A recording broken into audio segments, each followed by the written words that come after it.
ଆଞ୍ଚଳିକ ପାଣିପାଗ ବିଭାଗରୁ ମିଳୁଥିବା ସୂଚନା ଅନୁସାରେ 27 ଯାଏଁ ବର୍ଷା। ଖବରଟି ଜାଣିବା ପୂର୍ବରୁ ଆପଣ ଯଦି ଆମ ଚ୍ୟାନେଲକୁ ପ୍ରଥମ ଥର କରି ଆସିଛନ୍ତି, ଚ୍ୟାନେଲକୁ ସବସ୍କ୍ରାଇବ୍ କରିବା ସହ ଭିଡ଼ିଓକୁ ଗୋଟେ ଲାଇକ୍ କରି ଭିଡ଼ିଓକୁ ସେୟାର କରିବାକୁ ଜମାରୁ ବି ଭୁଲନ୍ତୁ ନାହିଁ। ବଙ୍ଗୋପସାଗରରେ ସୃଷ୍ଟି ହୋଇଥିବା ଲଘୁଚାପ ଦକ୍ଷିଣ ଓ ପଶ୍ଚିମ ବିହାର ଏବଂ ଏହାର ପାର୍ଶ୍ୱବର୍ତ୍ତୀ ଅଞ୍ଚଳରେ ଥିବାବେଳେ ଆସନ୍ତା 12 ଘଣ୍ଟା ମଧ୍ୟରେ ଉତ୍ତର ପଶ୍ଚିମ ଦିଗରେ ଗତି କରି ଦୁର୍ବଳ ହେବ ବୋଲି ପାଣିପାଗ ବିଭାଗ ପକ୍ଷରୁ ସୂଚନା ଦିଆଯାଇଛି।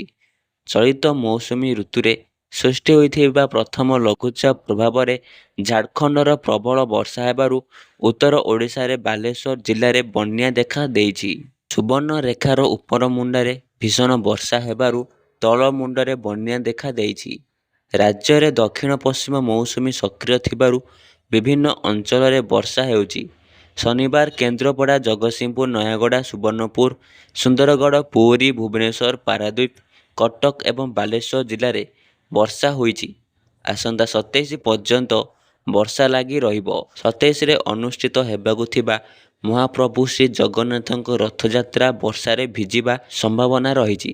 ମୟୂରଭଞ୍ଜ, କେନ୍ଦୁଝର, ସୁନ୍ଦରଗଡ଼, ଝାରସୁଗୁଡ଼ା, ବରଗଡ଼, ବଲାଙ୍ଗୀର, ନୂଆପଡ଼ା, ସମ୍ବଲପୁର, ସୁବର୍ଣ୍ଣପୁର, କଳାହାଣ୍ଡି, କନ୍ଧମାଳ, ନବରଙ୍ଗପୁର, କୋରାପୁଟ, ମାଲକାନଗିରି, ଗଜପତି, ରାୟଗଡ଼ା, ଗଞ୍ଜାମ ଜିଲ୍ଲାରେ ଆସନ୍ତା 24 ଘଣ୍ଟା ମଧ୍ୟରେ ବିଜୁଳି ଘଡ଼ଘଡ଼ି ସମ୍ଭାବନା ଥିବାରୁ ଭୁବନେଶ୍ୱର ପାଣିପାଗ ବିଜ୍ଞାନ କେନ୍ଦ୍ର ପକ୍ଷରୁ ସତର୍କ ସୂଚନା ଜାରି କରାଯାଇଛି।